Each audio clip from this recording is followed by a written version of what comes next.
dari pemenang, kita lebih dari pemenang, kita lebih dari pemenang, kita lebih dari pemenang, kita lebih dari pemenang, kita lebih dari pemenang, kita lebih dari pihak kita.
Silakan duduk kembali. Oh, luar.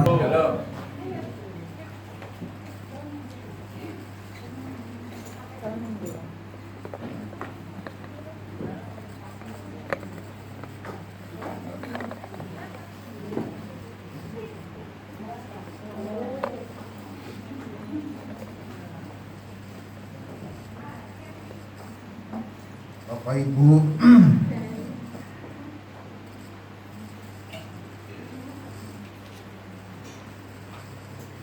mertua saya ini kalau dijanjikan sesuatu, umurnya sudah lumayan sepuh, tapi daya ingatnya masih sangat tajam. Jadi kalau ya anak saya atau saya sendiri atau keluarga janjikan sesuatu, itu diingat-ingat. Bukan hanya diingat tapi ditagih. Jadi saya ini sudah bilang ke anak-anak saya, jangan pernah janjikan apa-apa. Kalau memang kita mau apa begitu, ya mendadak saja. Jangan masih jauh kemudian kita ngomong, wah itu bisa siang malam terus ngomong terus dan ditanyakan terus. Kalau ada blesetnya, wah itu jadi masalah. Jadi saya sudah tanamkan, saya sudah bilang ke keluarga saya begitu. Yang paling saya ingat betul itu keluarga di Blitar. Waktu mertua saya titipkan di sana 3 bulan. Mereka tuh janji begini, nanti Riyoyo kita ke Banyuwangi. Ternyata Bapak Ibu hari raya datang. Jadi marah saudara. Wong tua dihapusi. Hari ini Riyoyo kesini, ternyata enggak. Ya. Jadi Bapak Ibu, saya bilang ke keluarga di Blitar, kalau mau apa-apa yang berkaitan dengan mertua saya, kalau sudah deal hari ini mau berangkat baru bilang. Jadi saya juga tidak pernah, setelah saya tahu begitu, saya tidak pernah menjanjikan apa-apa. Kalau saya mau pulang, saya tidak ngomong. Tiba-tiba saya muncul gitu. Saya tidak kasih tahu, mah saya mau pulang, atau istri saya mau pulang, atau Yohana mau pulang, enggak. Kita diam-diam aja, tiba-tiba muncul loh. Jadi ya kaget tuh ya, kita sudah sampai. Daripada kita bilang pulang nggak pulang jadi masalah, belum pulang dia harap-harap nggak bisa tidur. Bapak Ibu perhatikan ya, manusia berjanji kepada manusia saja seperti itu, apalagi Tuhan berjanji kepada manusia. Manusia berjanji kepada manusia bisa saja meleset, bisa saja diingkari, tetapi janji Tuhan kepada manusia, janji Tuhan kepada saudara dan saya tidak akan pernah meleset. Janji Tuhan kepada saudara dan saya itu pasti digenapi oleh Tuhan. Ya, mari Bapak Ibu, saya ajak kita buka firman Tuhan di dalam 1 Raja-Raja.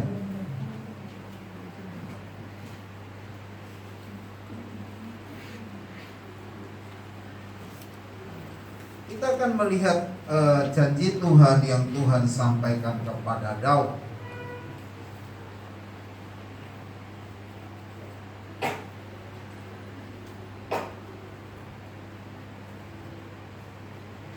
Satu Raja-Raja 8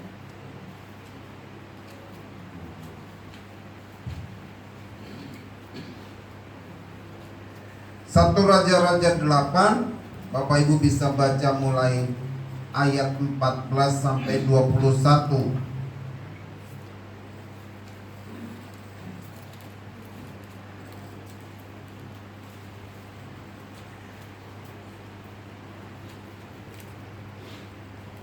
Itu nanti Bapak Ibu baca secara keseluruhan di rumah, tapi saya mau kita baca mulai ayat 20 dan 21.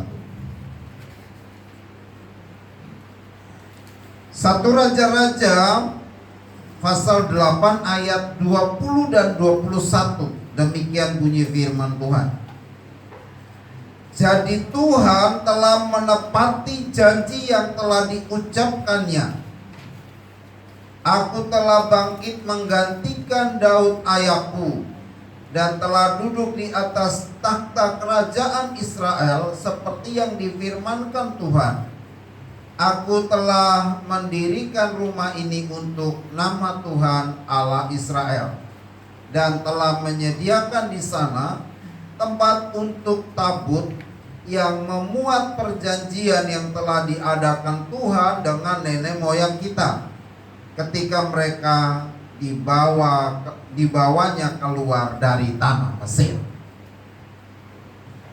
Bapak Ibu yang dikasihi oleh Tuhan Yesus Kristus, beberapa janji Tuhan yang Tuhan sampaikan kepada Raja Daud, pagi ini kita akan belajar bersama.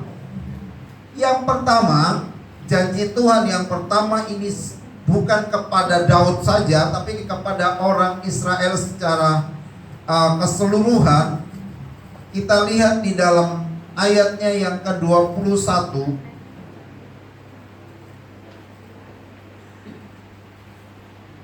Dan telah menyediakan di sana tempat untuk tabut yang memuat perjanjian yang telah diadakan Tuhan dengan nenek moyang kita ketika mereka dibawanya keluar dari tanah Mesir. Bapak Ibu, kita belajar janji ini dulu, bahwa waktu terjadi kelaparan, Yakub dan keluarganya harus mengungsi ke Mesir. Tuhan berjanji kepada Yakub begini, karena kelaparan kamu harus mengungsi, tapi aku akan membawa kamu kembali. Waktu Yusuf saudara-saudaranya menjual ke Mesir, dan di sana dia menjadi orang nomor 2 setelah raja. Dia menguasai segala hal yang berkaitan dengan pemerintahan Mesir, sehingga waktu terjadi kelaparan, Yusuf mengundang orang tuanya, sanak saudaranya untuk tinggal di Mesir.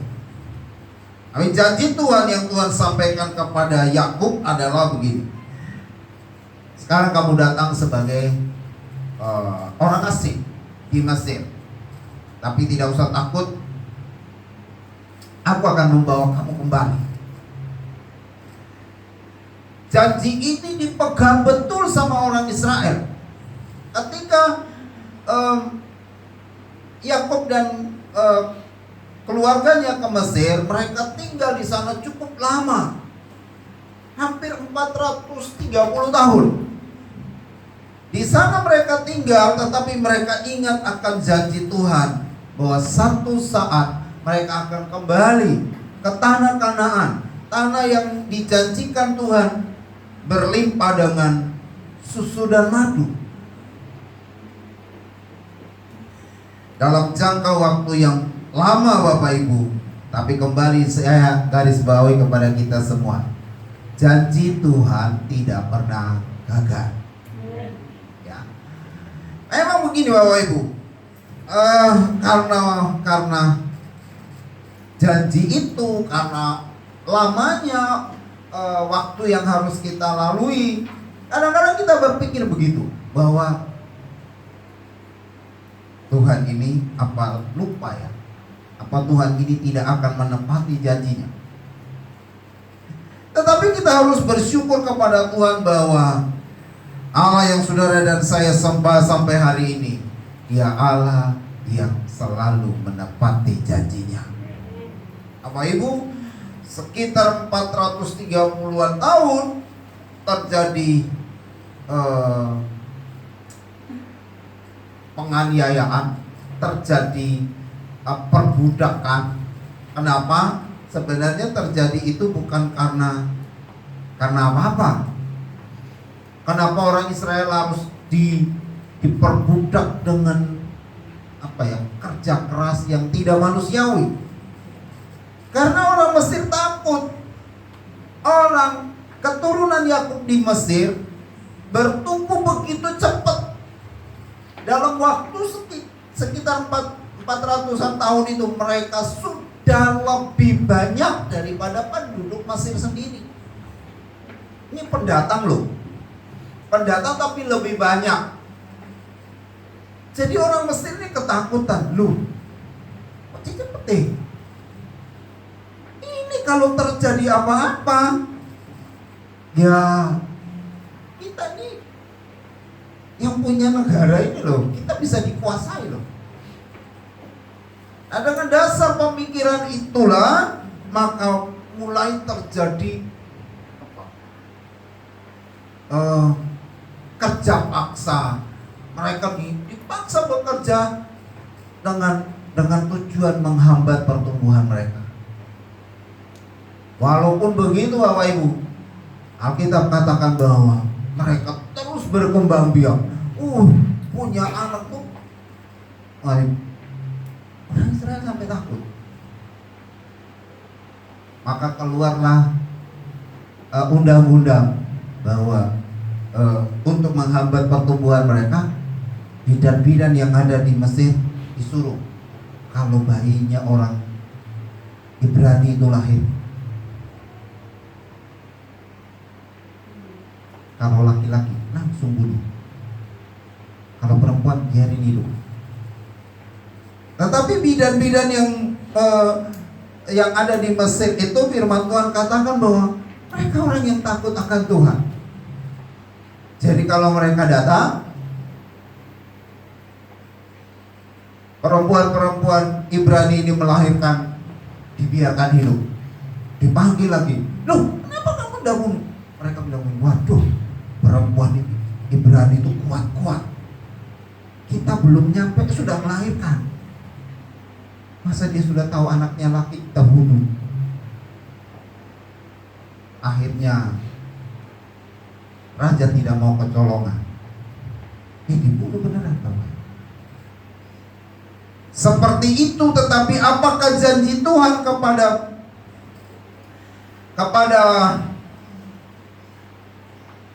umatnya ini berubah? Tidak Bapak.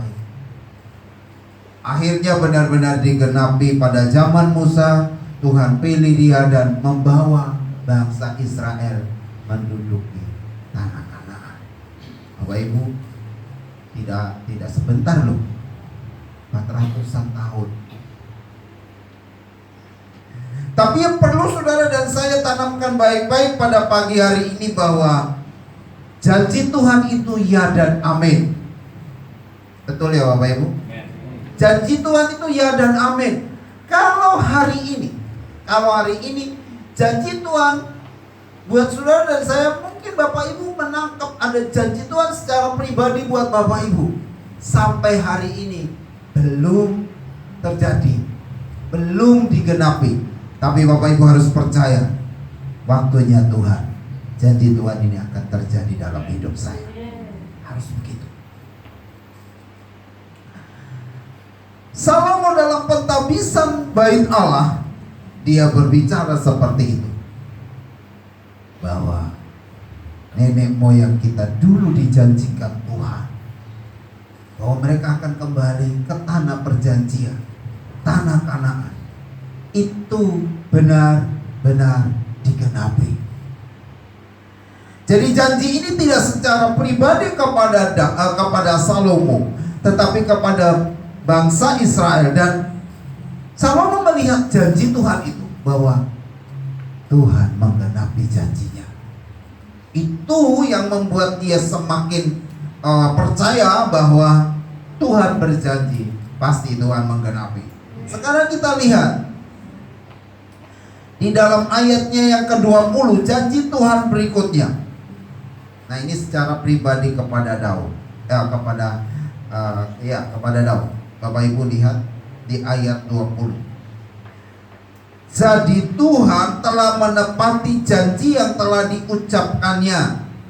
Perhatikan, Tuhan telah menepati janji yang telah diucapkannya, bahwa aku telah bangkit menggantikan Daud ayahku, dan telah duduk di atas takhta kerajaan Israel seperti yang difirmankan Tuhan. Bapak Ibu, janji ini yang terima itu Daud. Daud menerima janji ini dari Tuhan, bahwa kelak, Daud itu anaknya banyak Bapak Ibu. Tapi Tuhan bilang begini, nanti yang akan menggantikan kamu menjadi raja, yang akan duduk di atas takhta kerajaan di Israel, itu Salomo. Kenapa Salomo bisa bilang begini? Karena pasti dikasih tahu. Pasti Daud ini ngasih tahu kepada Salomo bahwa nanti takhta kerajaan ini yang akan gantikan kamu. Makanya Salomo dengan di pentabisan bait Allah ini, Bapak Ibu perhatikan, Salomo menyampaikan bahwa Tuhan telah menepati janji yang telah diucapkannya.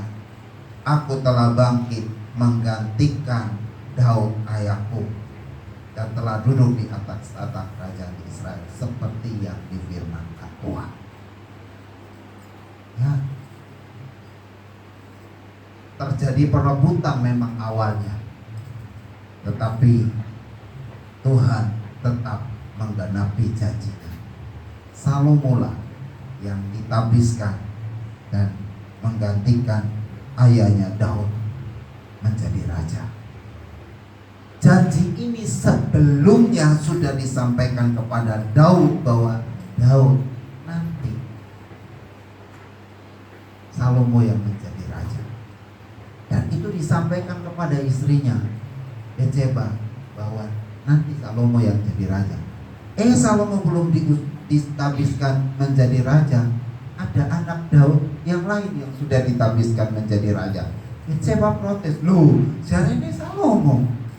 Maka Salomo pun ditabiskan menjadi raja. Itu janji yang kedua. Sekarang janji yang ketiga. Di ayat yang ke-20, firman Tuhan katakan begini, aku telah mendirikan rumah ini untuk nama Tuhan Allah Israel.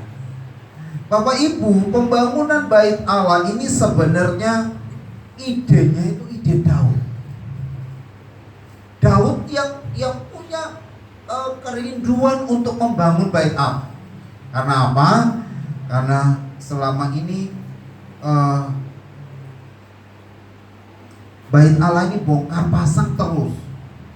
Jadi Daud ini setelah dia menjadi raja, dia punya kerinduan hati supaya bait Allah ini tidak bentuknya bongkar pasang, tapi dibangun menjadi bangunan yang permanen. Nah, dia mulai mengumpulkan bahan-bahan yang berkaitan dengan pembangunan bait Allah.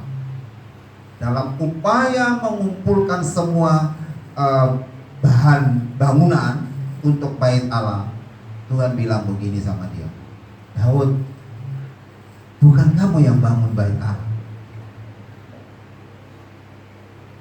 tapi anakmu Salomo yang akan bangun bait Allah. Kenapa nggak boleh? Karena Daud lagi bersemangat mengumpulkan semua bahan bangunan untuk pembangunan bait Allah. Bahan bangunannya dipilihkan yang bagus-bagus begitu, Bapak Ibu. Tapi Tuhan bilang, bukan kamu. Kenapa? Tuhan bilang, karena tanganmu berlumuran darah. Karena Daud sejak dia menjadi raja, dia maju berperang. Perang zaman itu tuh hal biasa. Memang untuk menaklukkan kerajaan lain harus perang. Tapi yang dimaksudkan Daud, kenapa nggak boleh? Karena tangannya berlumuran darah. Karena dia punya rencana yang jahat. Dia ingin bunuh orang, tapi dia pakai tangan orang lain. Ya. Karena itu Tuhan melihat sebagai sebuah tindakan yang salah. Dia niatnya membunuh orang, tapi bukan dia, tapi dia suruh orang lain. Makanya Tuhan bilang, tanganmu berlumuran darah. Kamu sudah mengorbankan orang yang tidak bersalah. Maka untuk pembangunan bait Allah, bukan kamu, tapi anakmu yang akan membangun. Itu juga Salomo tahu. Sehingga di dalam ayat ini, di ayat 20 firman Tuhan katakan, aku telah membangun rumah ini untuk nama Tuhan. Itu juga janji Tuhan kepada ayahku Daud. Jadi Bapak Ibu yang dikasih oleh Tuhan Yesus Kristus, kita melihat beberapa janji Tuhan ini. Saya ingin Bapak Ibu merenungkan baik-baik bagian ini, bahwa apa yang Tuhan janjikan kepada Daud ini sudah digenapi.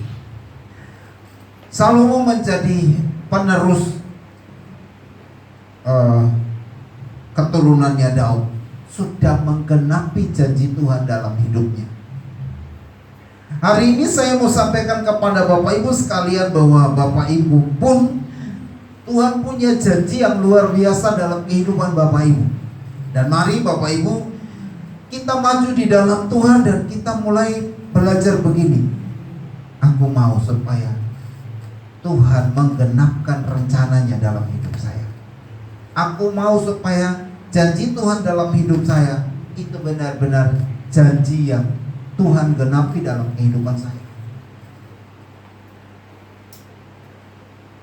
Secara pribadi Bapak Ibu yang hadir pada pagi hari ini, saya sampaikan bahwa Tuhan punya janji yang luar biasa untuk Bapak Ibu secara pribadi. Tapi secara umum, bahwa keluarga Sekinah ini Tuhan mau pakai, janji Tuhan bahwa Tuhan mau pakai jadi berkat bagi banyak orang. Nah itu kita secara umum, ini keluarga Sekinah mau dibawa kemana? Tuhan bilang Tuhan mau pakai keluarga ini jadi berkat bagi banyak orang. Kalau secara pribadi Bapak Ibu tentu akan tahu, bisa merenungkan sendiri. Aku ini mau Tuhan janji terhadap aku apa, dan bagaimana janji Tuhan ini digenapi dalam hidup saya. Tapi pagi hari ini saya sampaikan kepada Bapak Ibu sekalian bahwa keluarga Sekinah Tuhan punya janji yang besar. Tuhan akan pakai menjadi saksi, jadi berkat dimanapun Bapak Ibu berada. Nah itu kita harus mempersiapkan diri mulai dari sekarang. Ya, beberapa minggu yang lalu saya sudah sampaikan untuk kita tampil di Cito itu, saya pikir keluarga Sekina ini sudah berdampak loh, sudah berdampak sehingga ya mari kita terus kobarkan api ini, ya, bahwa hamba Tuhan di grup Bamak Sidoarjo mengenal kita dengan baik. Jadi saya diminta supaya keluarga Sekina ini nanti tampil di Natal Cito 1 minggu, setiap hari harus tampil, bukan kalau bisa Bapak Ibu. Setiap hari keluarga Sekina harus tampil di Cito. Ya, jadi kita harus persiapkan dari sekarang. Bapak Ibu siap menjadi keluarga Sekina yang berdampak bagi orang lain.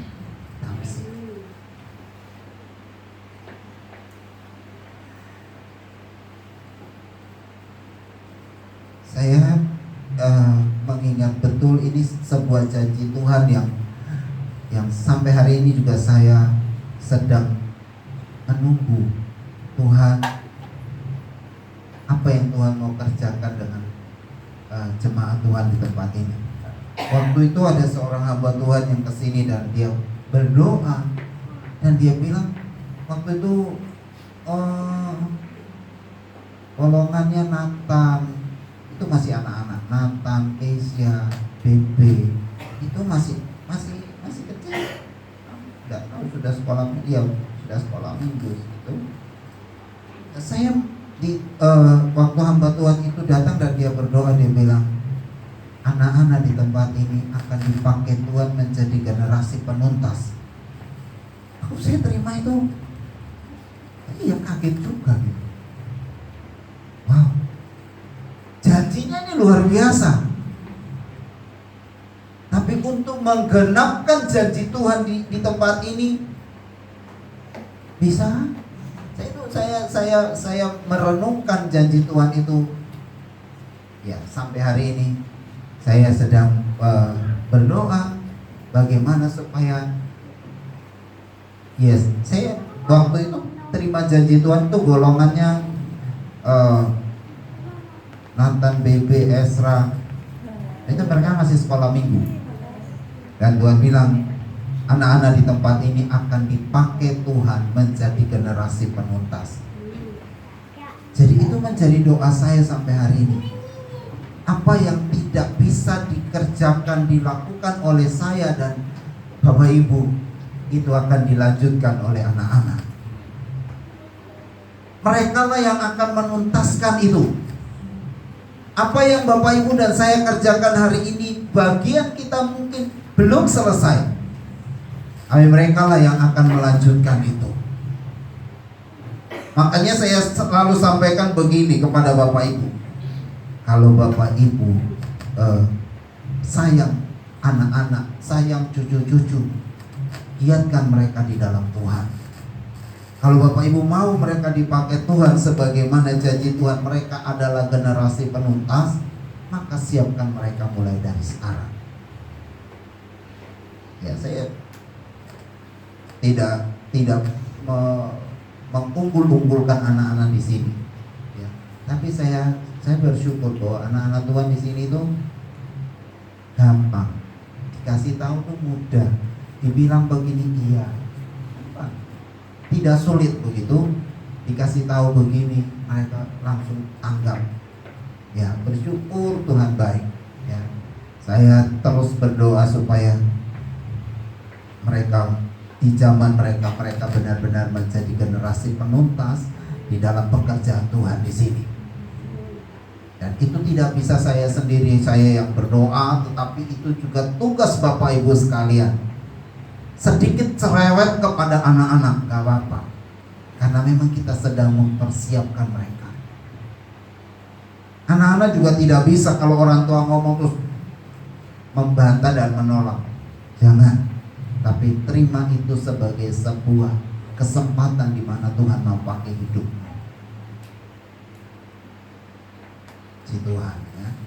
Saya senang saya melihat bahwa mereka bukan anak-anak yang sulit kita arahkan. Senang sekali untuk itu. Anak-anak tetap cinta Tuhan.